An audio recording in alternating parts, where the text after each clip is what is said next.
17ஆம் வசனம் இப்படியே சொல்லப்பட்டிருக்கிறது, உன் கண்கள் ராஜாவை மகிமை பொருந்தினவராக காணும், தூரத்தில் உள்ள தேசத்தையும் பார்க்கும். ஆண்டவருடைய வார்த்தை சொல்கிறது, நம்முடைய கண்கள் ராஜாவை மகிமை பொருந்தினவராக அது காணும் என்று சொல்லப்பட்டிருக்கிறது. ஹல்லேலூயா!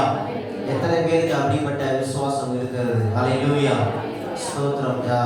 அப்படியாக யோபுவை குறித்து நாம் பார்க்கிறோம். தன்னுடைய வாழ்க்கையில் எல்லாவற்றையும் இழந்த சூழ்நிலை, ஒன்றுமே தன்னுடைய சரீரத்தில் பலன் இல்லாமல் இருக்கிற சூழ்நிலை சொல்கிற, அந்நிய கண்கள் எல்லாம் என் சொந்த கண்களை அவர் என்ன செய்யும் காணும் என்று சொல்கிறார். ஹல்லேலூயா!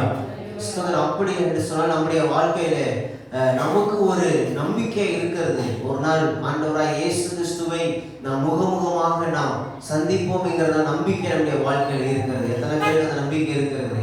ஹல்லேலூயா!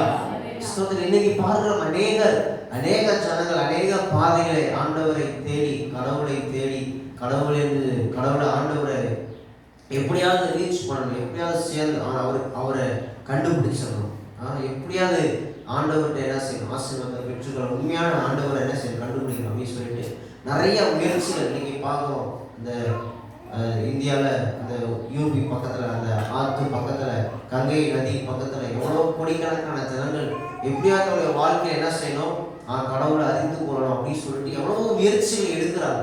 அவ பாருங்க, வசனம் சொல்லப்பட்டிருக்கிறது, வேத வார்த்தை சொல்கிறது, உன் கண்கள் ராஜாவை மகிமை பொருந்தினவராக காணும் என்று சொல்லப்பட்டிருக்கிறது. ஹல்லேலூயா!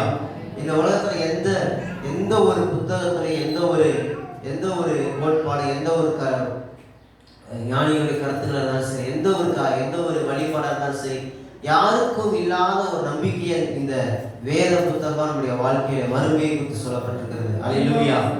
ஆகவே நம்முடைய வாழ்க்கையில் அப்படிப்பட்டதான ஒரு நம்பிக்கை, ஒரு விசுவாசம் நம்முடைய வாழ்க்கையில் நமக்கு தேவையா இருக்கிறது. ஒரு நாள் கண்டிப்பா இந்த தோல் முதலானவை அழுகி போனா கூட பரவாயில்ல, என்னுடைய கண்ணில் என்ன செய்யும், ஆண்டவர் கண்டிப்பா என்ன செய்யும்.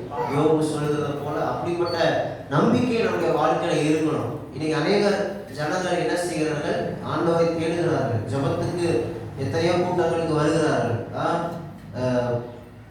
வேணப்படலாம் பார்த்தீங்கன்னா அமாவாசைக்குன்னு ஒரு கூட்டம் வரும். அவ பாருங்க, இந்த உலகத்துல ஒரு உலக பிரகாரமான ஒரு பயத்துக்கு, ஒரு கஷ்டத்துக்கு, ஒரு வேதனைக்கு ஆண்டவரை தேடி வராங்க. ஆனால் சரியான என்ன செஞ்சுறாங்க. அதெல்லாம் அவசரம் சொல்லப்பட்டிருக்கிறது, இன்மைக்காக மாத்திரம் நம்ம ஆண்டவரை தேவை. எல்லாரும் பாருங்க எப்படி இருப்போம். அப்போ நம்முடைய வாழ்க்கையில நோக்கம் என்ன? இன்னைக்கு நிறைய பேர் நோக்கம் இல்லாம, தரிசனம் இல்லாம, வாழ்க்கையில ஒரு நம்பிக்கை இல்லாம, ஒரு விசுவாசம் இல்லாம என்ன செய்யறாங்க, ஆண்டவரை தேடி வராங்க. ஆண்டவர் இந்த உலகத்துல எதுவுமே தர மாட்டேன் அப்படின்னு யாரும் சொல்லல. இதெல்லாம் என்ன செய்யப்படும், ஆண்டவர் ராஜ்யத்தை தேடும்போது எல்லாம் கூட கொடுக்க சொல்லிட்டார். கேட்காம நம்ம கொடுத்துறாப்பா அப்படின்னு சொல்றாரு. அப்ப நம்ம கேட்க வேண்டியது, நம்ம தேட வேண்டியது என்ன? அப்ப நம்முடைய வாழ்க்கையில இருக்கிற வேண்டிய தரிசனம் என்ன, வாழ்க்கையில லட்சியம் என்ன? அதான் சொல்றாரு அப்துல் கலாம். என்ன சொல்றாரு, தூங்கும் போது வர்றது என்ன கிடையாது, கனவு கிடையாது. நம்ம தூங்க வைக்காம இருக்கிறது என்னது. அவர் சாதாரண உலகத்துல இருக்கிற ஒரு தலைவரே சொல்றாரு, நமக்குன்னு என்ன இருக்கணும், ஒரு கனவு, ஒரு தரிசனம் இருக்கணும், ஒரு லக்கு இருக்கணும். அப்போ ஆண்டவரை வசனம் சொல்லப்பட்டிருக்கிறது, ஆண்டவரை பார்க்கிறது, அவரை போய் ரீச் பண்றது, அதுதான் நம்முடைய கோலா இருக்கணும். ஹல்லேலூயா! அவ பாருங்க, இந்த வாழ்க்கையில ஒரு குறிப்பிட்ட இடத்துக்கு போறதுக்கு, சில கிறிஸ்தவ எருசலேம், சில மற்ற மதங்களை, மற்ற காரியங்களை பின்பற்றுக்கும் மற்ற இடங்கள். அப்போ அந்த இடத்துக்கு போய் ரீச் பண்ணா போதும். நம்முடைய அவங்க வாழ்க்கையில என்ன நினைக்கிறாங்க, அந்த நோக்கத்தை என்ன செஞ்சிட்டோம், அந்த வாழ்க்கையில பிறந்ததான நோக்கத்தை என்ன செஞ்சிட்டோம், நம்ம நிறைவேற்றிட்டோம், இந்த காரியம்லாம் செஞ்சுட்டோம் அப்படின்னு சொல்லி நினைக்கிறாங்க. ஆனா ஆண்டவருடைய வார்த்தை சொல்லப்பட்டிருக்கிறது, அந்த ஜனங்களுக்கு சொல்லப்பட்டது, யாரு ஆண்டவர் ரீச் பண்ணுவாங்க அப்படின்னு சொல்லிட்டு அந்த இடத்துல அவர் சொல்லும்போது சொல்லுகிறாரு. ஏசாயா 33ஆம் அதிகாரம் 15-16 வசனங்களை வாசிங்க.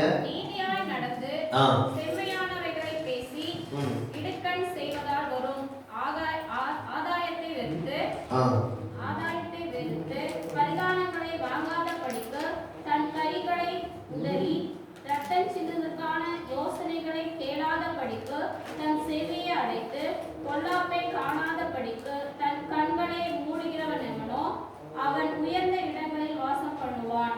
கண்மலைகளின் அரண்கள் அவனுடைய உயர்ந்த அடைக்கலமாகும். அவன் அப்பம் அவனுக்கு கொடுக்கப்படும், அவன் தண்ணீர் அவனுக்கு நிச்சயமாய் அப்போ சொல்லப்படுது, அவருடைய அப்பம் அவனுக்கு கொடுக்கப்படும், அவருடைய தண்ணீர் அவனுக்கு கிடைக்கும், உயர்ந்த இடங்கள்ல அடைக்கலம் கிடைக்கும், வாசம் பண்ணுவான். அப்போ எப்படி இருக்கணும்? அவனுடைய கண்கள் என்ன செய்யணும்? பொல்லாப்பை காணாதபடிக்கு என்ன செய்யணும்?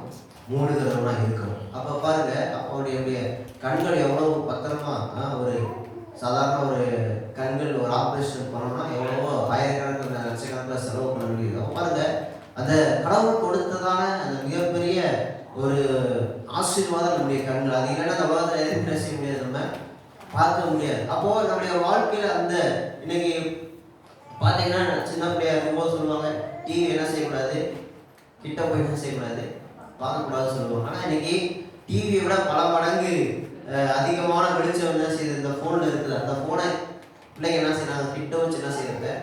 அப்போ ஒரு காலத்தில் சின்ன பசங்க டிவி அது கலராகவும் இருக்காது, பிளாக் அண்ட் ஒயிட்டாக இருக்கும், அது எங்கேயோ இருக்கும்.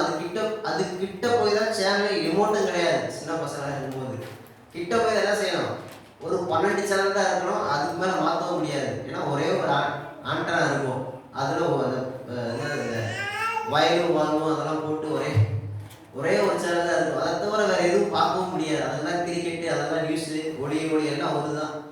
அப்போ பாருங்க, அப்போ அந்த அந்த சாதாரண ஒரு இதுக்கு என்ன செய்ய மாட்டாங்க, கிட்ட என்ன செய்ய மாட்டாங்க, அனுப்ப மாட்டாங்க. இன்னைக்கு ஆனால் பாருங்க, நம்முடைய கண்களை கெடுக்கிறதுக்கு, பார்வையை இது பண்ணுறதுக்கு எவ்வளவோ காரியங்களை செய்யுது. குறைஞ்ச வயசுல கண்ணாடி போற வேண்டிய சூழ்நிலை, எவ்வளவோ காரியங்கள் செய்யுது, நம்மளோட பார்வையை கெடுக்க வருது. அப்போ நம்முடைய கண்களை எவ்வளவு பாதுகாப்பா வச்சுக்கணும் அப்படின்னா, நம்ம ஆண்டவரை ஒரு நாள் பார்க்கணும். அதுக்காக நம்ம என்ன செய்யணும், நம்முடைய பார்வை என்ன செய்யணும், நம்ம சுத்தமா வச்சுக்கணும். அல்லேலூயா. அப்போ இந்த உலகத்துல இருக்கிற காரியங்களுக்கு எவ்வளவு தூரம், டிவியா இருந்தாலும் சரி, போனா இருந்தாலும் சரி, அதான் சொல்லப்படுற நீதியாய் நடந்து பொல்லாப்பை காணாதபடிக்கு, தவறு செய்கிற இடத்துல இருக்காம, சங்கீதம் சொல்லப்பட்டிருக்கிறது, திரும்ப பாவியுடைய வழியில் இல்ல பரியாசத்தை உட்கார இடத்துல, அப்போ தேவையில்லாத இடங்களை உட்கார, தேவையில்லாத வார்த்தைகளை கேட்க. அப்போ அப்படி நம்மளை காத்து கொள்ளும் பொழுது, நம்முடைய பார்வையை, நம்முடைய சிந்தைகளை காத்து கொள்ளும் பொழுது, நம்முடைய காரியங்களை, நம்முடைய கண்களுக்கு தேவனுக்கு பிரியமான காரியங்களுக்கு நம்ம முக்கியத்துவம் கொடுக்கும் பொழுது, ஆண்டவர் என்ன செய்கிறார்னா நம்முடைய வாழ்க்கையை ஒரு ஆசீர்வதிக்கிறார். அல்லேலூயா.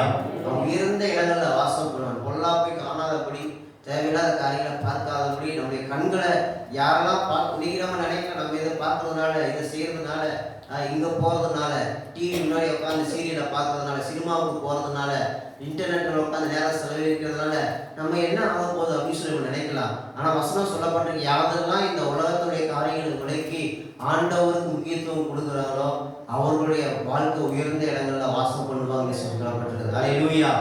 அப்போ நம்முடைய வாழ்க்கையில நம்ம கண்கள் என்ன செய்யும் போது ஒரு நாள் ராஜாவை காணப்போகுது. அப்போ எதுக்கு ஆண்டவர் அப்படிப்பட்ட அந்த அந்த அந்த ஒரு பரலோக ஆசீர்வாதத்துக்கு முன்பாக இந்த பூமியில என்ன செய்தார், இந்த பூமியில நம்ம வாழ்கிற நாட்கள்ல ஒரு சிலருக்கு ஆண்டவர் தரிசனமானார் அப்படின்னு சொல்லிட்டு நம்ம வேதத்துல வாசிக்கிறோம். ஏன் கடவுள் ஆண்டவர் தேவன் நமக்கு இந்த உலகத்துல இருக்கும் பொழுது நமக்கு அப்படிப்பட்ட தரிசனங்களை ஏன் வெளிப்படுத்துகிறார்? ஆண்டவர் தம்முடைய ஜனங்களுக்கு சில நேரங்களில் தேவைப்படுகிற நேரங்களில் மோசைக்கு பார்க்குறோம், முச்செடியில அவர் தரிசனமானார் அப்படின்னு சொல்லி நம்ம பார்க்குறோம். அப்படி பல இடங்கள்ல பல சூழல் என்ன செய்தார்னா, தேவன் தமது ஜனங்களுக்கு என்ன செய்தார், அவர் இந்த உலகத்துல இருக்கும்போது என்ன செய்தார், தரிசனமானார். சாது சுந்தசிங்கை கொடுத்து நம்ம கேள்விப்படுகிறோம்.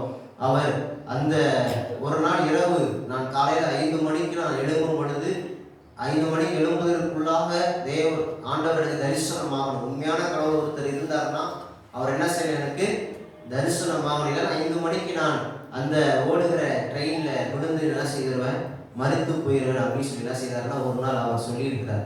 அப்போ பாருங்க, அந்த இடத்துல அந்த இரவுல அந்த காலையில 5 மணிக்கு அவர் எழுப்பி போவதற்கு முன்பாக ஆண்டவராய் இயேசு கிறிஸ்து சிலுவையில தன்னுடைய காட்சியை அவர் என்ன செய்தார்னா அவருக்கு வெளிப்படுத்தி ஆண்டவருக்கு ஊழியம் செய்கிற மிகப்பெரிய ஒரு ஊழியர் ஆண்டவர் மாற்றினார். அல்லேலூயா. அப்போ தேவன் தமது ஜனங்களுக்கு வறுமையில நித்திய ஜீவன்ல அங்கு போய் பார்க்கறது மாத்திரமல்ல, இந்த உலகத்துல நம்ம வாழுகிற நம்ம நாட்களிலோ தேவன் ஒரு சில நேரங்கள்ல, ஒரு சில காலகட்டங்கள்ல, ஒரு சில காரியங்களுக்காக நம்முடைய வாழ்க்கையில அப்படிப்பட்ட என்ன செய்யறாரா தரிசனங்களை கொடுப்பதற்கு அவர் போதுமானவராக இருக்கிறார். அப்போ எதற்கு நம்ம சிலர் நம்ம நினைக்கலாம், சிலர் நமக்கு ஆண்டவர் நமக்கு எதுவும் செய்யல, நமக்கு எதுவும் கிடைக்கல, நமக்கு இன்னும் நம்ம வாழ்க்கையில மாற்றீங்க சொல்லி சில நேரம் நம்ம யோசிக்கலாம். அப்ப எதற்காக ஆண்டவர் நமக்கு சில நேரங்கள் தரிசனம் ஆகிறார், எதற்காக நம்முடைய வாழ்க்கை நம்மை வெளிப்படுத்தினார் அப்படின்னு சொல்லிட்டு சில காரியங்கள் இருக்கிறது. 6 காரியங்களை எடுத்து இந்த காலையில் ஆயத்தம் பண்ணி வைத்திருக்கிறோம். அதில் 3 காரியங்கள் நம்ம பார்க்கலாம். தொடர்ந்து வருகிற ஆராதனையில் அடுத்த நேரம் இருக்குமா, அடுத்த ஆராதனைக்கும் நீங்கள் வீட்டில் இருந்தால் தொடர்ந்து வாங்க. தொடர்ந்து மீதி இருக்கிற காரியங்களை பாருங்கள். முதலாவது நம்ம பார்க்கிற காரியம், தேவன் தம்முடைய ஜனங்களோடு கூட இருப்பதை நாம் அறிந்து கொள்ளும்படியாக அவர் நமக்கு வெளிப்படுகிறார். தேவன் தமது ஜனங்களோடு கூட, தம்முடைய பிள்ளைகளோடு கூட இருப்பதை நாம் அறிந்து கொள்ளும்படியாக நமக்கு வெளிப்படுத்துகிறார். எடுத்து வாசிகள் ஆதியாகமத்தின் புத்தகம் 28ஆம் அதிகாரம் 10 முதல் 15 வசனங்கள். ஆதியாகமம் 28ஆம் அதிகாரம். யாக்கோபு பெயர்செபாவை விட்டு புறப்பட்டு ஆரோனுக்கு போக பிரயாணம் பண்ணி ஒரு இடத்திலே வந்து சூரியன் அஸ்தமித்தபடியினால் அங்கே ராத்தங்கி அவ்விடத்தில் கற்களில் ஒன்றை எடுத்து தன் தலையின் கீழ் வைத்து அங்கே நித்திரை செய்யும்படி படுத்துக் கொண்டான். அங்கே அவன் ஒரு சொப்பனங்களை கண்டான். இதோ, ஒரு ஏணி பூமியிலே வைக்கப்பட்டிருந்தது. அதில் நுனி வானத்தை எட்டியிருந்தது.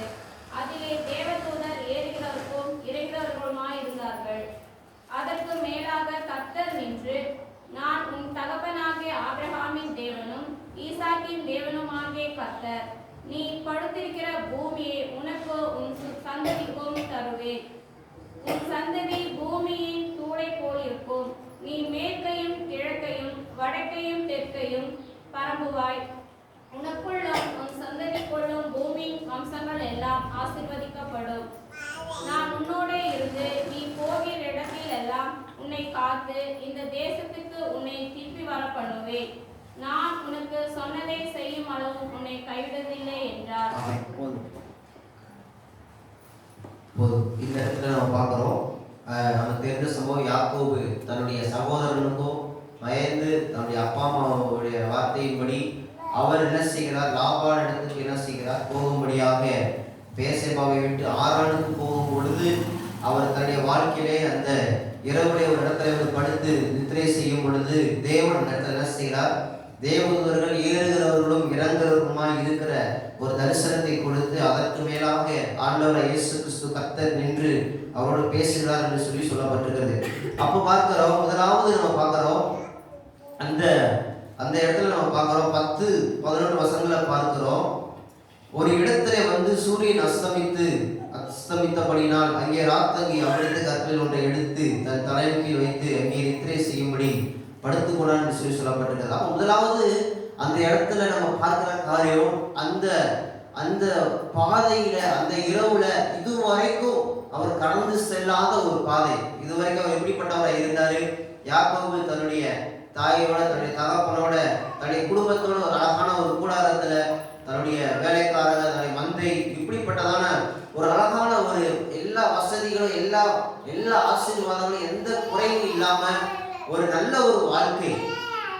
அப்படிப்பட்ட ஒரு வாழ்க்கையை விட்டுட்டு என்ன செய்ய மாட்டாங்க, யாரும் அந்த இடத்த விட்டு போக மாட்டாங்க. ஆனா அந்த இடத்துல ஒரு சூழ்நிலை வருது, இப்ப வேற வழி இல்லை, என்ன செஞ்சுதான் ஆகணும், தன்னுடைய உயிரை காப்பாத்துறதுக்கு அந்த இடத்த விட்டு போய் தான் ஆகணும். அப்போ இதுவரைக்கும் அவர் கடந்து செல்லாத பாதை, இதுவரைக்கும் அவருடைய வாழ்க்கையில அப்படிப்பட்ட ஒரு தனிமையை சந்திச்சதே இல்லை. அப்படிப்பட்ட ஒரு காரியம், ஒரு வனாந்திரமான இடம், ஒரு கஷ்டமான பாடல் பாடும்போது சொன்னாங்க, ஆகாரத்துக்கு சொன்னாங்க, ஒரு வனாந்திர யாருமே இல்லாத தனித்து விடப்பட்ட சூழலில் ஆகாரம் அந்த சூழலை சந்திச்சாங்க. அதே போல இந்த இடத்துல யாக்கோபு சந்திக்கிறார். இப்படி தன்னுடைய வாழ்க்கைய நடக்கும் அப்படின்னு அவர் என்ன செஞ்சிருக்க மாட்டார், ஒரு நாளும் அவர் நினைச்சு பார்த்திருக்கவே மாட்டார். தன்னுடைய அப்பா இருக்கிறாங்க, அம்மா இருக்கிறாங்க, வீட்டுல அவரு செல்ல பிள்ளைய என்ன செஞ்சிருந்தாரு, வளர்ந்து இருந்தார். அல்லேலூயா. அப்ப பாருங்க, அப்போ இது வரைக்கும் அவருக்கு சாப்பாடு கொடுக்க ஆள் இருந்தாங்க, அவருக்கு உதவி செய்ய ஆள் இருந்தாங்க, அவர் கஷ்டம் வரும்போது அவருக்கு சொல்லி கொடுக்க ஆள் இருந்தாங்க. ஆனா இப்ப பாருங்க, அவர் கூட இருக்கிறதுக்கு யாருமே இல்லை. அவருக்கு அடுத்து வாழ்க்கையில இது வரைக்கும் எங்க போகணும் அப்படின்னு சொல்லி தெரியாது. இன்னைக்கு போறது, இன்னைக்கு அழகா சொன்னாங்க, ஃப்ளைட்டை பிடிச்சி வெளிநாட்டுல ஈஸியா போயிடாது. அவன் பக்கத்து நாடுக்கு போறதா இருந்தாலே, பக்கத்து ஊருக்கு போறதா இருந்தாலே கஷ்டம், பாதை கிடையாது, ரோடு கிடையாது, எப்படி போகணும்னு தெரியாது. அடுத்த வாழ்க்கையில எதுக்கு போனா எப்படி இருக்கும் அப்படின்னு எதுவுமே தெரியாது. ஆனாலும் என்ன செய்தாருன்னா அந்த பாதையில அவர் போக வேண்டியதா இருந்துச்சு. அல்லேலூயா. இன்னைக்கு நிறைய நேரம் யாக்கோபை போல நம்ம யோசிக்கிறோம். என்ன யோசிக்கிறோம்? கடவுளே, ஆண்டவரே, இது வரைக்கும் எனக்கு நல்ல ஒரு பாதுகாப்பு, அப்பா அம்மா கூட இருக்கும்போது ஒரு பாதுகாப்பு இருந்துச்சு, நல்ல ஒரு சேஃப்டி இருந்துச்சு, நல்ல ஒரு ஆசீர்வாதம் இருந்துச்சு, சாப்பாட்டுக்கு குறைவு இல்லை, தேவையானதான் கேட்டு வாங்கிக்கிட்டோம். ஆனால் இப்போ என்ன, எங்கே போகிற இடம் எப்படி இருக்குமோ, வேலை கிடைக்குமோ கிடைக்காதோ, சாப்பாடு கிடைக்குமோ கிடைக்காதோ, அவங்களை எப்படி நடத்துவாங்களோ, எதிர்காலம் எப்படி இருக்குமோ, ஒரு வாழ்க்கையில் ஒரு கேள்விக்குறியான சூழ்நிலை. அதனால தான் அந்த முதலாவது நான் சொல்லும்போது சொன்னேன், நம்ம எப்படிப்பட்ட சூழ்நிலை நம்ம தனித்து விடப்பட்டாலும் தேவன் நம்ம கூட இருக்கிறார் என்பதை அறிந்து கொள்ளும்படியாக ஆண்டவர் அவரை நமக்கு வெளிப்படுத்துகிறார். அல்லேலூயா. நம்ம அறிந்து கொள்ள வேண்டியதான காரியம், நம்ம நிறைய நேரம் ஏன் ஆண்டவரே இப்படிப்பட்ட சூழ்நிலையை என்னுடைய வாழ்க்கையில் அனுமதிச்சிங்க, ஏன் இப்படி ஏன் தனித்து நான் மட்டும் இப்படி கஷ்டப்படணும் அப்படின்னு சில நேரம் நம்ம ஆண்டவர்கிட்ட நம்ம கேள்வி கேட்கிறோம்.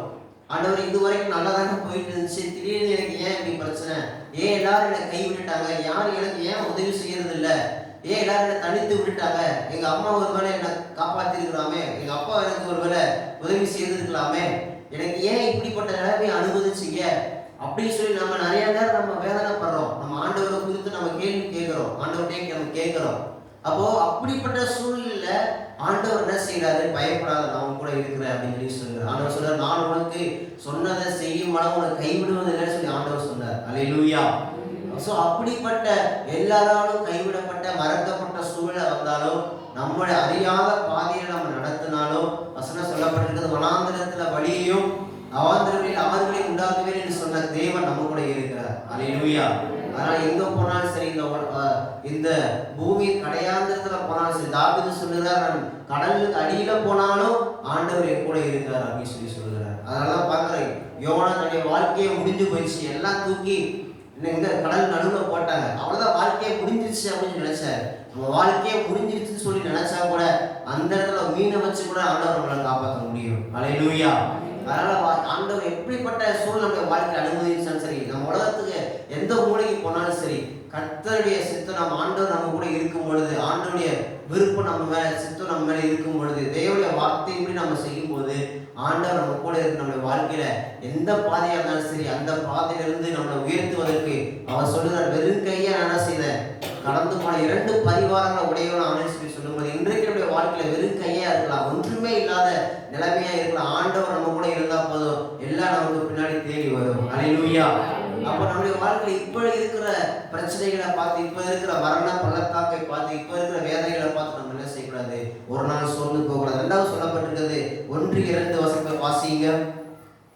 ஈசாக்கு யாக்கோபை அழைத்து அவனை ஆசீர்வதித்து, நீ கானானியருடைய குமாரத்திகளில் பெண் கொள்ளாமல் எழுந்து புறப்பட்டு பதான் அராமில் இருக்கிற உன் தாயினுடைய தகப்பனாகிய பெத்துவேலுடைய வீட்டுக்கு போய் அவ்விடத்தில் உன் தாயின் சகோதரனாகிய லாபானின் குமாரத்திற்குள் பெண் கொள் என்று அவனுக்கு கட்டளையிட்டார். 2வது காரியம் அவர் சொல்லுகிறாரு, நீ லாபானுடைய குமாரத்திகளுக்குள் என்ன செய், பெண் கொள் என்று அவனுக்கு கட்டளையிட்டான்னு சொல்லி நம்ம பார்க்கலாம். பாருங்க, அந்த அந்த அதிகாரம் சொல்லப்பட்டிருக்கிறது 7ஆம் வசனத்தில், யாக்கோபு தன் தகப்பனுக்கும் தன் தாய்க்கும் கீழ்ப்படிந்து பதான் அராமுக்கு உடல்பட்டு போனதை ஏசா கண்டார் அப்படின்னு சொல்லி சொல்லப்பட்டிருக்கு. அப்ப பாருங்க, தன்னுடைய தகப்பனுக்கும் தன்னுடைய தாய்க்கும் என்ன செய்தார்? அவர் கீழ்ப்படிந்து போனார். அதனால வசனம் சொல்லப்பட்டிருக்கிறது, தன் தகப்பனையும் தாயையும் என்ன செய்வாயாக. அவ பாருங்க, அப்போ சில நேரம் நம்ம தாய் தகப்பன் அவர் சொல்லுகிற காரியங்கள் நம்ம கீழ்ப்படியாம போறதுனால நம்ம ஆண்டோடைய ஆசீர்வாதத்தை இழக்க வேண்டிய சூழ்நிலை வருகிறது. ஏசா பார்க்கிறோம், அவரு அப்பா அம்மாவுக்கு பிடிக்கல அப்படின்னு தெரிஞ்ச கூட என்ன செய்தாரு? மேலும் மேலும் தவறு, அந்த அதிகாரத்தை சொல்லப்பட்டிருக்கு, மேலும் மேலும் தவறு செய்துதான் இருந்தார். அப்போ ஒருவேளை இன்னைக்கு அவருடைய பார்வைக்கு அது என்ன செஞ்சிருக்கலாம்? பெஸ்டா இருக்கலாம், நல்லா இருந்திருக்கலாம், சந்தோஷமா இருந்திருக்கலாம். இன்னைக்கு நிறைய பிள்ளைங்க அப்படிதான் இருக்கிறாங்க, அப்பா அம்மா வார்த்தைகளை கேட்கறது இல்லை, தேவனுடைய வார்த்தைகளை கீழ்ப்படுகிறது இல்லை. தன்னுடைய வாழ்க்கைக்கு எது பிரியமா இருக்கோ, எது பெஸ்டா இருக்கிறோ என்ன செய்யறது, அதை செலக்ஷன் பண்ணி என்ன செய்வேன், நான் இப்படிதான் வாழ்வேன் அப்படின்னு சொல்லி முடிவெடுத்து என்ன செய்யறாங்க? தங்களுடைய விருப்பத்தை இருக்கிறாங்க. அதனால ஏசா ஆண்டோடைய ஆசீர்வாதத்தை இழந்து போயிட்டார், ஆண்டோடைய அந்த தரிசனத்தை இழந்து போயிட்டார். உண்மையிலே அவருக்கு தாய் தகப்பனுக்கு கீழ்ப்படிந்து அவங்க சொல்படி செய்திருந்தாருன்னா உண்மையிலே அந்த சிரேஷ்ட புத்திர சுதந்திரம் அவர்களுக்கு திரும்பவும் கடன் கொடுத்து ஆசீர்வதிப்பதற்கு ஆண்டவரால் முடியும். ஆனா அவர் ஆண்டோடைய வார்த்தையை விரும்பல, தாய் தகப்பனுடைய வார்த்தையை விரும்பல. நமக்கு சில நேரம் தெரியாது, இது சாதாரண ஒரு வார்த்தை, அப்பா அம்மா போய் அங்கே போய் கல்யாணம் பண்ணிட்டு வா அப்படின்னு சொல்றது நம்மளுடைய பார்வைக்கு ஒரு சாதாரணமான வார்த்தை. ஆனா அதற்கு பிற்பாக தேவனுடைய சித்தம் இருக்குது, தேவனுடைய விருப்பம் இருக்கிறது என்பதை அந்த யாக்கோபுக்கோ அவங்களுக்கு என்ன செய்யார், அந்த ஏசாவுக்கு என்ன செய்யாது, தெரிந்திருக்காது. அதனாலதான் ஆபிரகாம் சொன்னார், ஈசாக்கு பார்த்து சொன்னார், அந்த எலியேசரை பார்த்து சொன்னார், நீ இங்க இல்லை, இங்க பெண் எடுக்காம என்ன செய்ய, அங்க போய் என்ன செய்ய, தகப்பனுடைய அந்த சொந்தங்களை என்ன செய்ய. அப்ப என்ன காரணம் அப்படின்னா வசனம் சொல்லப்பட்டிருக்கிறது. அப்போ அந்த அந்த இடத்துல என்ன சொல்லப்பட்டிருக்கு அப்படின்னா, கானானுடைய குமாரத்திகளை ஏன் செலுக்காத சொல்லி சொல்லப்பட்டிருக்குன்னா, அவர்கள் என்ன செய்வாங்க, அவங்க தேவனை விட்டு என்ன செய்வாங்க, விலக செய்வாங்க. அந்த ஒரு தேவனுக்கு விரோதமான காரியங்களை கானான் என்று சொன்னால் ஆண்டவரால் சபிக்கப்பட்டவங்க. ஏன் சபிக்கப்பட்டவங்க? கானானில் அவங்களுக்கு எதிரியா? எதிரி கிடையாது. சேம் நோவாவுடைய பிள்ளைங்க சேம் காம் யாபேல், 3 பிள்ளைங்க, 3 பேரை சேமுடைய சந்ததி ஆபிரகாம், ஈசாக், யாக்கோபு. காமுடைய பிள்ளை கானானுடைய சந்ததி தான் கானானியர். அப்ப சொந்தக்காரங்க தான், வேற எங்கிருந்தோ உலகத்துல வந்தவங்களும் கிடையாது, எல்லாம் நோவா தாத்தா குடும்பம் தான். அப்ப ஏன் அவனும் சொந்தக்காரன் தான், ஏன் முடிக்காத சொல்லி சொல்றாரு, ஆண்டவருக்கு போயிட்டாப்பா. நம்ம கேட்கிறோம், ஏன் சொந்தக்காரன் தானப்பா, ஏன் முடியக்கூடாது? முடியாதுன்னு முடியாது. ஏன்னா நம்மளை யார் எப்போ நம்ம நினைப்போம், நம்ம என்ன செஞ்சிருவோம், இழுத்து பிடிச்சி நம்மளை அவ்வளவு பெரிய சாலமோன்னு என்ன செஞ்சுட்டாங்க, பெண்கள் என்ன செய்ய ஆரம்பிச்சிட்டாங்க, ஆண்டவர் விட்டு. அப்போ நம்ம சில நேரம் அப்பா அம்மா சொல்ற வாதிக்கு நம்ம சில எதிர்த்து நிற்போம். ஏன் இப்படி செஞ்சாதான் என்ன, இப்படி நடந்தாதான் என்ன அப்படி சொல்லி நம்ம நேரம் எதிர்த்து நிற்போம். வசனம் சொல்லப்பட்டிருக்கிறது, தாய் தகப்பன கணவனுக்கு 1000 தலைமுறை என்ன செய்யறவா இருக்கிறாரு. அப்ப அவங்க சில நேரம் ஆண்டவருடைய வார்த்தையின்படி நமக்கு ஆலோசனை கொடுக்கிறவனா இருந்தா வசனம் சொல்லப்பட்டிருக்கிறது, பிள்ளைகளே உங்கள் பெற்றோருக்கு கர்த்தருக்குள் கீழ்ப்படியுங்கள்.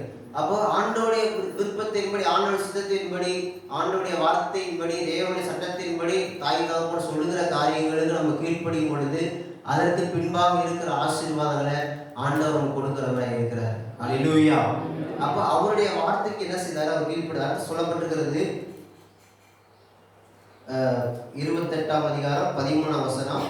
அதற்கு மேலாக கர்த்தர் நின்று, நான் என் தகப்பனாகிய ஆபிரகாமின் தேவனும் ஈசாக்கின் தேவனுமாகிய கர்த்தர். ஒரு அடுத்து சொல்லப்பட்டிருக்கு, நான் தகப்பனாய் ஆபிரகாமின் தேவனும். நம்ம சொல்றோம் யாக்கோபுனா திருடன், ஏமாத்துக்காரன், சொன்ன பேச்சு கேட்காதவன், அவனை ஏமாத்துனவன், சரியான என்னது கீழ்ப்படியாதவன், முரடன், சொல் பேச்சு கேட்காதவன். இவனுக்கு போய் என்ன செஞ்சார் கடவுள், ஆண்டவர் என்ன பண்ணாரு, தரிசனம் கொடுத்தாரே சொல்லி சில நம்ம யோசிக்கிறோம். இவன் ஒண்ணுக்குமே என்னது, ஒரு வேலைக்கு உதவாதது, இவன் ஏமாத்தி சம்பாதிக்கிறவன், ஸோ அப்படிப்பட்ட மோசமானவன் அப்படின்னு சொல்லி நம்ம நினைக்கிறோம். ஆனா வசனம் சொல்லப்பட்டிருக்கிறது, உன் தகப்பனாகிய ஆபிரகாமின் தேவனும். அப்ப ஆண்டவர் ஆரம்பிக்கும் போது சொல்றாரு, அப்பா உன்னை பார்த்து நான் என்ன செய்யல, நான் உனக்கு உதவி செய்ய வரல. உனக்கு முன்னாடி உங்க அப்பா உங்க தாத்தா அவங்க என்ன செய்தாங்க, அவங்களாம் பஞ்சத்திலையும் கஷ்டத்திலையும் பரதேசி என்ன செய்தாங்க, இந்த இடத்துல என்ன செஞ்சிருந்தாங்க, அலைஞ்சிட்டு இருந்தாங்க. அவங்களுடைய ஆசீர்வாதத்தை நான் உனக்கு தர்றேன் அப்படின்னு சொல்லி சொன்னார். அல்லேலூயா, அல்லேலூயா. இன்னைக்கு நம்ம ஒருவேளை நம்ம நினைக்கலாம், ஒருவேளை பெற்றோர் மட்டும் நம்ம என்ன செய்திருக்கலாம், நம்ம வந்திருக்கலாம், ஒருவேளை பிள்ளைங்க மட்டும் வந்திருக்கலாம், ஒருவேளை அப்பாவோ இல்லை அம்மாவோ மட்டும் என்ன செஞ்சிருக்கலாம், நம்ம சபைக்கு வந்திருக்கலாம்.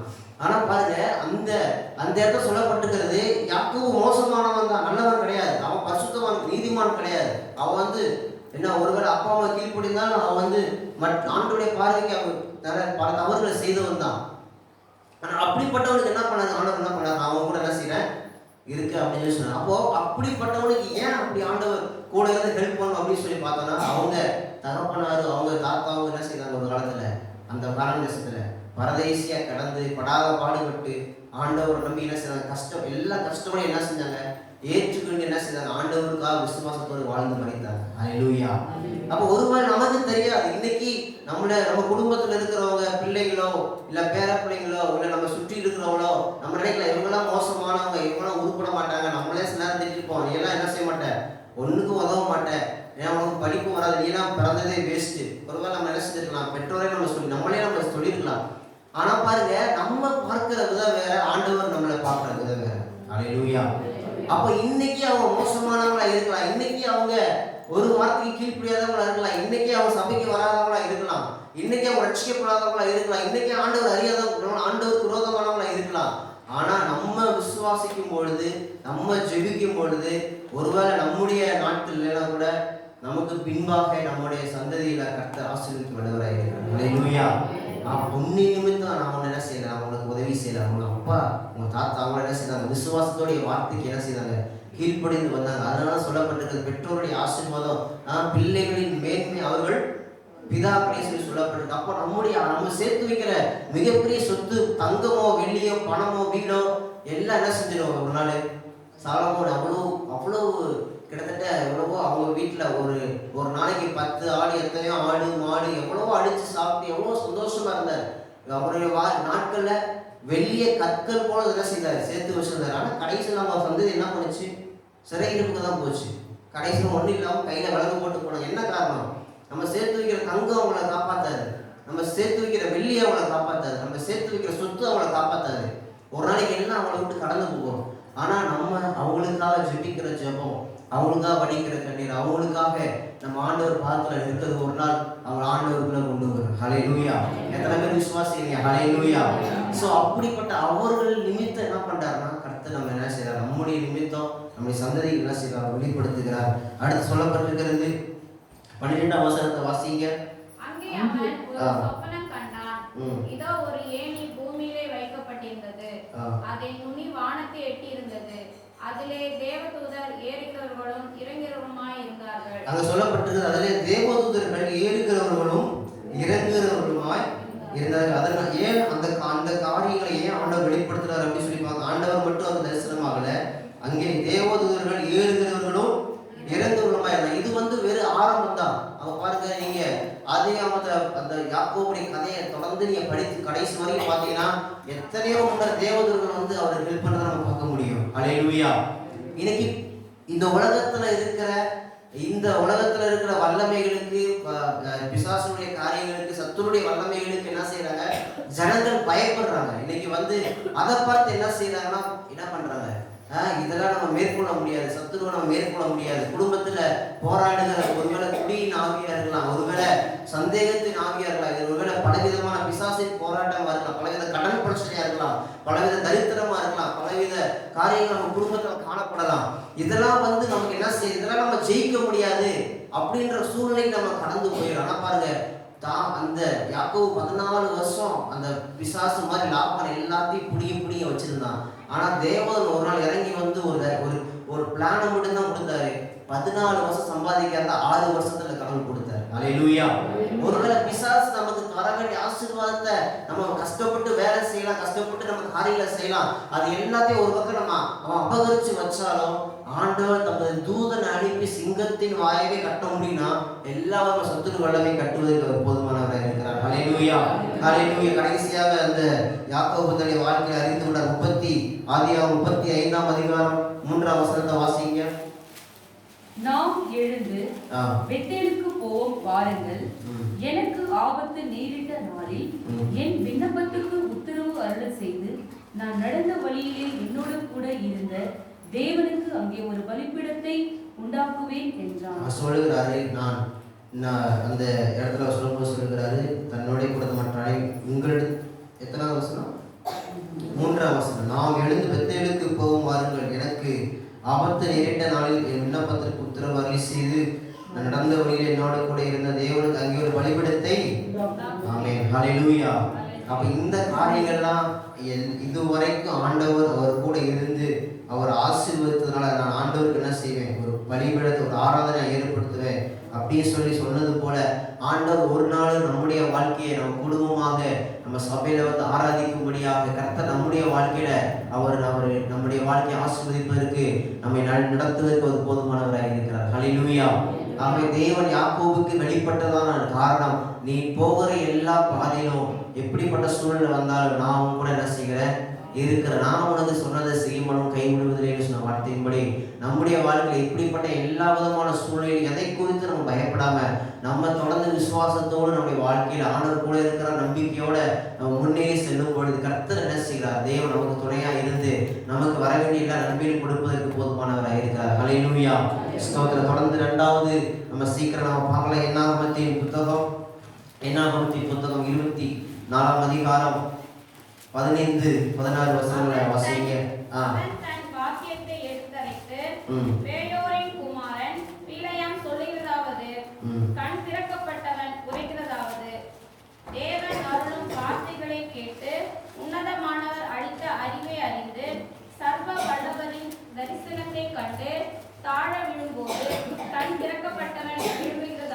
போதும். அங்கே பிலேயாமிங்கிற தேவனுடைய மனிதன் அந்த தீர்க்கதை சொல்லுகிறார், கண் திறக்கப்பட்டவன் உரைக்கிறதாவது, தேவனர்கள் வார்த்தைகளை கேட்டு உன்னதமானவர் அளித்த அறிவை அறிந்து சர்வ வல்லவரை தரிசனத்தை கண்டு தாழ விடும் பொழுது கண் திறக்கப்பட்டவன் விளம்புகிறதாவது. இவருடைய அந்த பிழையாம் சொல்லுகிற காரியங்களை சில காரியங்களை நம்ம பார்க்கலாம். 23ஆம் அதிகாரம் 9ஆம் வசனத்திலே வாசியுங்கள். 23:9. கண்மலையிலிருந்து நான் அவனை கண்டு குன்றுகளில் இருந்து அவனை பார்க்கிறேன். அந்த ஜனங்கள் ஜாதிகளோட கலவாமல் தனியே வாசமாய் இருப்பார்கள். அந்த ஜனங்கள் ஜாதிகளோட கலவாமல் தனியே வாசமாய் இருப்பார்கள். அப்ப பாருங்க, ஒரு மனிதனை, பிழையாமிங்கிற மனிதனை தேவனுடைய ஜனங்களை சபிக்கும்படியாக அந்த ராஜா என்ன செய்கிறார்? அந்த மோவாபிய ராஜா பாலாக் என்பவன் அவர் அழைத்து வருகிறார். ஆனால் அவர் சொல்லுகிறார், கண் திறக்கப்பட்டவன் சொல்லுகிறதாவது, அந்த ஜனங்களை நான் பார்க்கிறேன், அவர்கள் ஜாதிகளோட கலவாமல் தனியே வாசமாய் இருப்பார்கள். அல்லேலூயா. அப்போது ஒரு ஆண்டவருடைய ஜனங்களை சபிக்கும்படியா ஒரு மனுஷன் வருகிறான். அவனுக்கு ஆண்டவர் என்ன செய்கிறார்னா தன்னுடைய வார்த்தைகளை, தன்னுடைய வசனங்களை என்ன செய்கிறார்? அவனுடைய வாயில கொடுக்கிறார். அவர் சொல்லுகிறாரு, அவர்கள் ஜாதிகளோட கலவாமல் தனியே வாசமாய் இருப்பார்கள். அல்லேலூயா. இன்னைக்கு மற்ற ஜனங்கள் என்ன செய்கிறாங்க? தன்னுடைய சரீரத்துல ஒரு ட்ரெஸ் போட்டுக்கிறது மூலமா, இல்ல சில காரியங்களை, ஒரு அடையாளங்களை, நெற்றியில சில அடையாளங்களை போட்டுக்கிறது மூலமா என்ன செய்யறாங்க? தாங்கள் தனிப்பட்டவர்கள், தாங்கள் விசேஷமானவர்கள் அப்படின்னு சொல்லி வெளிப்படுத்துகிறாங்க. ஆனா இங்க வசனம் சொல்லப்பட்டிருக்கிறது, அவங்களுக்கு என்று எந்த ஒரு அடையாளமும் கிடையாது. ஆனா அவர் சொல்லுகிறாரு, இவர் ஜாதிகளோட கலவாமல் தனியே வாசமாய் இருப்பார்கள் அப்படின்னு சொன்னால் எதை சொல்லுகிறார்? நம்முடைய வாழ்க்கையை வைத்து சொல்லுகிறார். அல்லேலூயா. அப்ப நம்முடைய வாழ்க்கையை பார்த்து சொல்லணும், இவங்க தனியே வாசமா இருப்பாங்க, இவங்க இப்படி நீதியா நியாயம் செய்வாங்க, இவங்க உண்மையா இருப்பாங்க, இவங்க என்ன செய்ய மாட்டாங்க? பொய் சொல்ல மாட்டாங்க, இவங்க எல்லாத்துலயும் நீதியை, இவங்களை நம்பி என்ன செய்யலாம்? காரியங்களை கொடுக்கலாம் அப்படி சொல்லி எதிரி சொல்றான். நம்மளை சுற்றி இருக்கிற எதிரிக்கு தெரியுது, ஆனா நமக்கு என்ன செய்ய மாட்டேன் சொல்லலாம். நம்மளை குறித்து நம்ம எப்படி இருக்கணும்னு சொல்லி எதிரிக்கு ஆளை வெளிப்படுத்துறாரு. ஆனா நமக்கு என்ன செய்யறதில்ல, எல்லாரும் செய்யறாங்களே, நம்மளும் என்ன செய்வோம்? தவறு என்ன செஞ்சா என்ன செய்வோம்? செஞ்சுட்டு போவோம். யாருக்கு என்ன செய்ய போகுது? தெரிய போகுது. அப்போ ஆண்டவர் நம்மளை பார்க்குறாரு. ஏன் நம்மளுடைய வாழ்க்கையில் ஆசீர்வாதம் இல்லை? நம்மளும் மற்ற தனங்களோட மாதிரி நம்ம தவறு செய்யறதுனால, அதனாலதான் அந்த வசனத்தை நம்ம வாசித்தோம். ஏசாயா 33:15-16 நீதியா நடந்தது. அப்ப எல்லாத்துலயும் நம்ம நீதியா இருக்கிற அதுதான் நீதிமான் பழைய போல என்ன செய்வான்? செழிப்பான். அப்போ நம்முடைய வாழ்க்கை எதை நமக்கு அடையாளமா வச்சிருக்கிறோம், எதை நம்ம ஆதாரமா வச்சிருக்கிறோம், எதை நம்ம வெளிப்படுத்துகிறோம், எந்த ஒரு காரியத்தை செய்தாலும் ஒரு நீதியா செய்யறோமா, நியாயமா செய்யறோமா, உண்மையா செய்யறோமா? உண்மையில மனுஷன் பரிபூர்ண ஆசீர்வாதங்களை. அப்போ நம்ம உண்மையா செஞ்சோம்னா கண்டிப்பா என்ன செய்வாரு? எத்தனையோ ஸ்கூல் படிக்கும் பொழுது எத்தனையோ பேர் பார்த்து மிஸ் எல்லாம் கேட்டு எழுதுவாங்க, பார்த்து எழுதுவாங்க, ஒரு ஒன்வேடு கூட கேட்டு எழுதுவாங்க. நான் ஃபெயில் ஆனாலும் அவன் தவிர என்ன செய்ய மாட்டேன், மாற்று தேவையில்லை. அப்போ ஆண்டவர் அதெல்லாம் பார்க்குறாரு. நம்ம ஒரு சின்ன காரியமா தான் ஒரு மார்க் தானே கேட்டு எழுதுனா என்ன, ஏவா சிஐடியா ஒரு கார்டு சொன்ன மாதிரி 4 3 2 அப்போ இதை சொல்றது என்ன? கேட்டு எழுதுறது மற்றவங்களுக்கு எப்படி தெரியும்? ஈஸியான காரியமா இருக்கும்.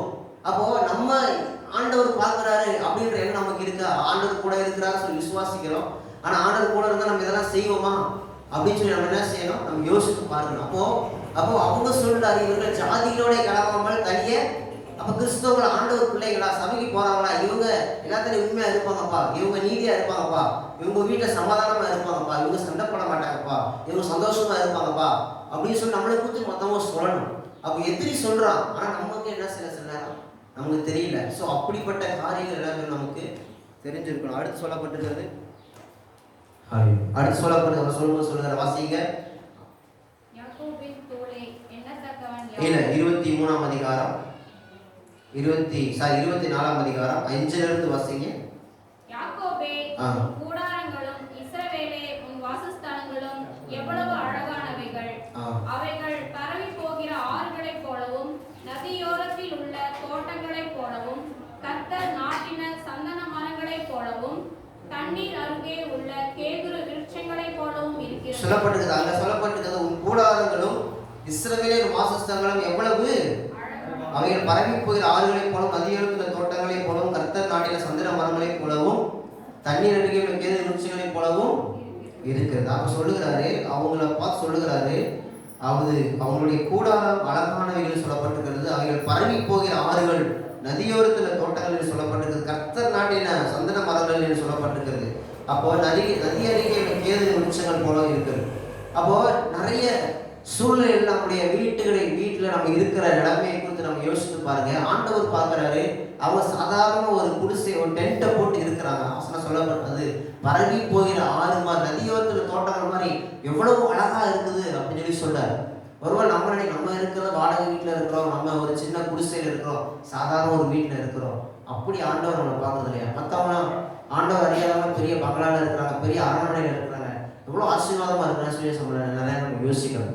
ஆனால் வசனம் சொல்லப்பட்ட இவங்க சாதாரண குடிசையில் இருக்கிறவங்க தான். ஆனால் அதை பார்த்து சொல்றாரு, அது பரவி போகிற ஆறு மாதிரி அழகா இருக்கு அப்படின்னு சொல்றாரு.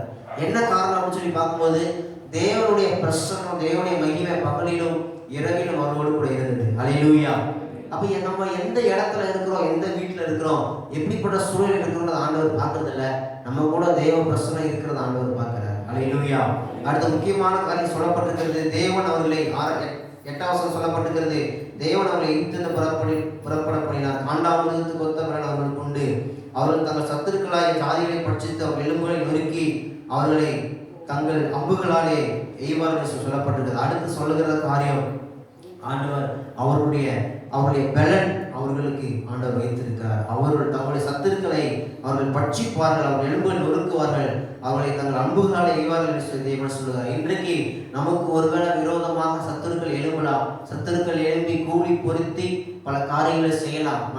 அவங்க அதை செஞ்சிருப்பாங்களா, இதை செஞ்சிருப்பாங்களா, நமக்கு விரோதமா ஏதாவது செஞ்சிருப்பாங்க யோசிக்கலாம். அவசரம் சொல்லப்பட்டிருக்கிறது. அவர் சொல்லுகிறார், அந்த 27ஆம் அதிகாரத்தில் யாக்கோபுக்கு விரோதமான மந்திரவாதங்களை, இஸ்ரவேலுக்கு விரோதமான குறிஸ்தவர்கள் தேவன் என்ன செய்தார் என்று சொல்லி கொஞ்ச காலத்தில் யாக்கோபையும் இஸ்ரவேலையும் குறித்து சொல்லப்படும். இன்னைக்கு அவங்க அற்பமானவங்க தானப்பா, இன்னைக்கு அவங்க பரதேசிமார் அலைஞ்சிட்டு இருக்கவங்க தானப்பா, இன்னைக்கு அவங்களுக்கு சாப்பாடு இல்லைதான், இன்னைக்கு அவங்களுக்கு காடை கறி இல்லைதான், வானத்திலிருந்து சாப்பாடு விழுந்தாதான் அவங்களுக்கு சாப்பாடு, இல்லைன்னா இல்லை.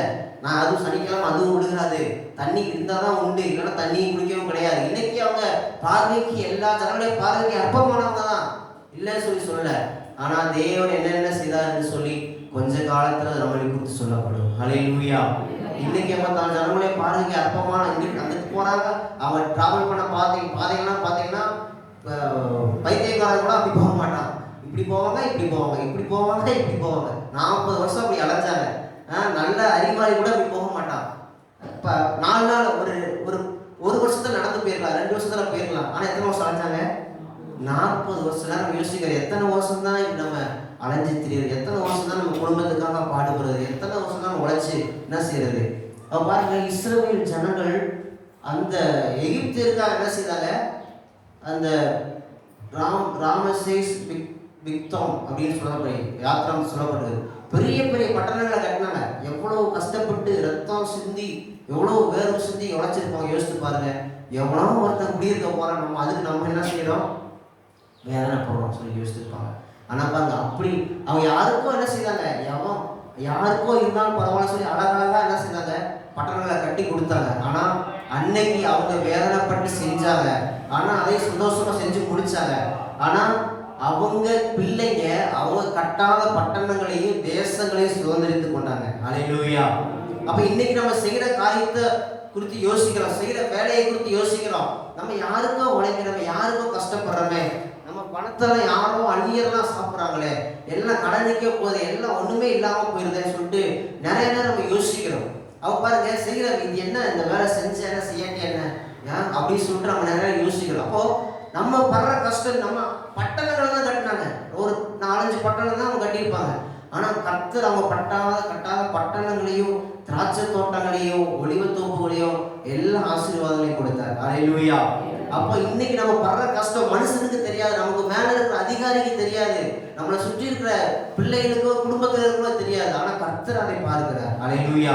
அதுக்குரிய எல்லா ஆசீர்வாதங்களையும் என்ன செய்வாரு, கண்டிப்பா நமக்கு என்ன செய்வாரு, நமக்கு செய்வார். அதனால செய்யற எந்த ஒரு வேலையா இருந்தாலும் சரி, நம்ம உண்மையா முழுமானதோட, மன உண்மையோட, மன உத்தமத்தோட ஆண்டவர் நம்மளை பார்க்கிறார்ன்ற ஒரு எண்ணத்தோட நம்ம சந்தோஷமா செய்யும் பொழுது கர்த்தர் அதுக்குரிய பலனை நிச்சயமா நம்முடைய வாழ்க்கையில கொடுக்க போதுமானவராக இருக்கிறார். கடைசியாக ஒரு காரியத்தை நம்ம பார்த்து முடிக்கலாம். கர்த்தர் எதற்காக நமக்கு நம்மை வெளிப்படுத்துறா சொல்லி ஏசாயா 6ஆம் அதிகாரம் 1 முதல் 8 வசனங்களை வாசிங்க, சீக்கிரம் வாசிங்க. ஏசாயா 6ஆம் அதிகாரம். உசியா ராஜா மரணமடைந்த வருஷத்தில் ஆண்டவர் உயரமும் உன்னதமுமான சிங்காசனத்தின் மேல் வீற்றிருக்க கண்டேன். அவருடைய வஸ்திர தொங்கலால் தேவாலயம் நிறைந்திருந்தது.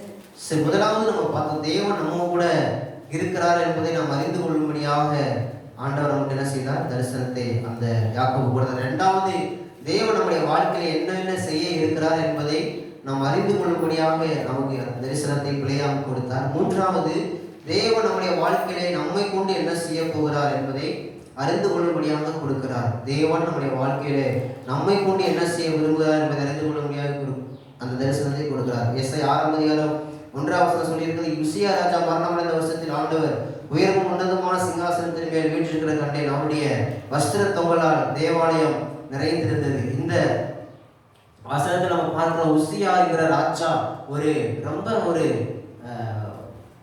ரொம்ப எல்லாருக்கும் பிடிச்ச ஒரு நல்ல ஒரு சூப்பர் ஒரு அருமையான ஒரு ராஜா. அவர் மாதிரி ஒரு ராஜா கிடைக்கிறதுக்கு அந்த ஜனம் உண்மையை என்ன செஞ்சிருக்கணும்? கொடுத்து வச்சிருக்கணும். அப்படி ஒரு ராஜா. ஆனால் கடைசியில் சில காரியங்களை ரொம்ப மேட்டிங்கான சில தவறுகள் செய்தாலும் கூட அந்த வீட்டில் போய் வாசித்து பாருங்க, அப்படி ஒரு ராஜா கிடைக்க மாட்டாங்க அப்படின்ற மாதிரிலாம் அவர் நிறைய பேரில் செஞ்சிருப்பாரு. வசனம் சொல்லப்பட்டிருக்கிறது 2:4 அவரை குறித்து சொல்லப்பட்டிருக்கிறது. நீங்க வாசித்து பாருங்க. சரி, அப்போ அந்த ராஜா மரணமடைந்த வருஷத்துல என்ன பண்ணார்? கடவுள் தரிசனத்தை கொடுத்தாரு. சேராபீன்களுக்கு மேல அந்த தேவதூதர்கள் என்ன செய்யறாங்க? சேனைகளின் கர்த்தர் பரிசுத்தர் பரிசுத்தர் என்று சொல்லி பூமி அடைத்து அவர் மகிமையில என்ன செய்திருக்கிறது? நிறைந்திருக்குது என்று சொல்லி சொன்னார்கள். அப்ப பாருங்க, அப்படி ஒரு பரலோக தரிசனத்தை ஆண்டவர் என்ன செய்தாரு? கொடுத்தாரு. என்ன காரணம் அப்படின்னு சொல்லி பார்க்கும் பொழுது, இந்த உலகத்துல ஒரு ஆசீர்வாதமான ஒரு ராஜா இருந்த காலத்துல எப்படி இருந்தது? மக்கள் சந்தோஷமா இருந்தாங்க, மக்களை செழிப்பா இருந்தாங்க, ஆசீர்வாதமா இருந்தாங்க. ஆனா இப்ப அவர் என்ன செஞ்சிட்டாரு? அவர் மரித்து போயிட்டார். ஆனா இதற்கு மேல ஒரு ராஜா இருக்கிறாரு. அவர் என்றென்றைக்கும் ஆளுகை செய்கிறார் என்பதை வெளிப்படுத்தும்படியா. ஹல்லேலூயா. ஒருவேளை நம்முடைய நாட்கள்ல ஒருவேளை அந்த காலத்துல பெரியவங்களாம் சொல்லி கேள்விப்படுறோம், அந்த அவர் பிரதமரா இருக்கும்போது அவர் ஆட்சி பண்ணும்போது எப்படி இருந்தது? ஆட்சி நல்லா இருந்தது, சூப்பரா இருந்தது, மக்கள் செழிப்பா இருந்தாங்க. இன்னைக்கு வரியாக போட்டு என்ன செய்யறாங்க? மக்களை சாகுபடி. எப்படி நிறைய நம்ம அந்த காலத்துல இருந்த நபர்கள் சொல்லி நம்ம கேள்விப்பட்டிருக்கோம். ஆனா பாருங்க, ஒருவேளை உசியா ராஜா மாதிரி ஒரு நல்ல ஒரு அரசாங்கம், நல்ல ஒரு காரியம் என்ன செய்திருக்கலாம்? ஒருவேளை இந்த உலகத்துல இருந்திருக்கலாம். ஆனா அவர்கள் மரித்தாலும் கூட, அவர்கள் இந்த உலகத்திலே கடந்து போனாலும் கூட, இந்த உலகத்துடைய ராஜ்யம் அழிந்து போனாலும் கூட, நித்திய ராஜாவாகிய தேவன் நமக்கு மேல ராஜாவா இருந்து அவர் ஆளுகை செய்கிறவராக இருக்கிறார். ஹல்லேலூயா. அதை நம்முடைய வாழ்க்கையில மறந்து போகக்கூடாது. ஒருவேளை இந்த இந்த காலகட்டம் நம்ம படுகிற வேதனை, நம்ம கஷ்டம், அந்த அரசாங்கத்தினுடைய காரியம் நமக்கு வித்தியாசமானதா இருக்கலாம். அதனாலதான் வசனம் ஆண்டவரை இயேசுக்கு சொல்றாரு, இந்த உலகத்துல இருக்கிற ராஜ்யம் வேற விதமா இருந்தாலும் கூட ஆண்டவர் சொல்றாரு, உம்முடைய ராஜ்யம் வருவதாக என்று சொல்லி ஜெபமான சொல்றாரு. ஹல்லேலூயா. அப்ப அவருடைய ராஜ்யம் வரும் என்று சொன்னால், அகஸ்வர் ஒரு காலத்துல ராஜ்யம் வித்தியாசமா இருந்தாரு, ஆனால் அதிகாரம் எஸ்தருடைய கையில் இருந்தது. ஹல்லேலூயா. ராஜ்யம் வித்தியாசமா இருக்கலாம், ராஜாக்கள் மாறலாம், ஆளுகைகள் மாறலாம், கட்சிகள் மாறலாம், ஆட்சிகள் மாறலாம். ஆனா யாரெல்லாம் ஆண்டவருடைய ராஜ்யம் இருக்கட்டும் சொல்லி ஜெபம் பண்றீங்களோ, நம்முடைய வாழ்க்கையில தேவன் பெரியவராய் வீற்றிருப்பார். ஹல்லேலூயா. கடைசியாக சொல்லும்போது சொல்லுறாரு, அந்த 8ஆம் வசனத்தை வாசிங்க. பின்பு யாரை நான் அனுப்புவேன்? யார் நமது காரியமாய் போவான் என்று உரைக்கிற ஆண்டவருடைய சத்தத்தை கேட்டேன். அதற்கு நான், இதோ அடியேன் இருக்கிறேன், என்னை அனுப்பும் என்றேன். சோ ஆண்டவர் அவர் தம்மை வெளிப்படுத்துவதான காரியம், பின்பு யாரை நான் அனுப்புவேன், யார் நமது காரியமாய் போவான் என்று உரைக்கிற ஆண்டவருடைய சத்தத்தை கேட்டேன். அதற்கு நான், இதோ அடியேன் இருக்கிறேன், என்னை அனுப்பும். வேற எங்கேயும் ஆண்டவர் அவரை போக சொல்லல. அவருடைய சொந்த ஜனங்கள் மத்தியில ஆண்டவருடைய வார்த்தையை சொல்லும்படியா ஆண்டவர் அவருக்கு தம்மை வெளிப்படுத்துகிறார். ஹல்லேலூயா. இன்றைக்கு பாருங்க, எத்தனை பேர் நம்ம மற்றவங்களுக்கு ஆண்டவரை பத்தி நம்ம சொல்றோம், எத்தனை பேர் நம்ம சொல்லி ஆண்டவர் உங்களுக்கெல்லாம் ஜோமனி சபைக்கு நம்ம அழைத்து வருவோம் சொல்லி யோசித்து பாருங்க.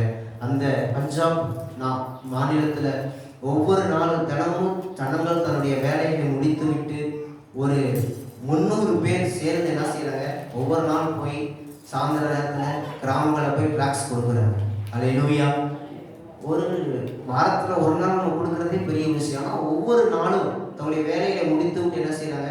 ஒருவேளை நம்ம அப்படி போகலைன்னா கூட நம்ம கூட வேலை பார்க்குறவங்க எத்தனையோ பேர் இருக்கிறாங்க, நம்ம தெருவில் எத்தனையோ பேர் இருக்கிறாங்க. அவர் சொல்றாரு, நம்ம நிறைய நம்ம சொல்ற காரியம் அவன் என்ன செய்ய மாட்டான், அவெல்லாம் கேட்க மாட்டாங்க, அவெல்லாம் கீழ்ப்படிய மாட்டான் அப்படின்னு சொல்லி சொல்லுவாங்க. ஆண்டவர் சொன்னாரு, அவன் கேட்டாலும் சரி, கலக வீட்டை பின்னாடி வாசித்து பாரு, கலக வீட்டை கேட்டாலும் சரி கேட்க. நீ சொல்றது என்னது? ஒரு நாள் பரலோகத்துல நம்ம இருக்கும்போது அவன் என்ன சொல்லக்கூடாது, பக்கத்துல தான் இருந்தாங்க, என் தெருவில் தான் இருந்தான், ஒரு நாள் கூட என்ன செய்யல, ஆண்டவரை பத்தி என்ன செஞ்சதில்லை. ஏசு கிறிஸ்து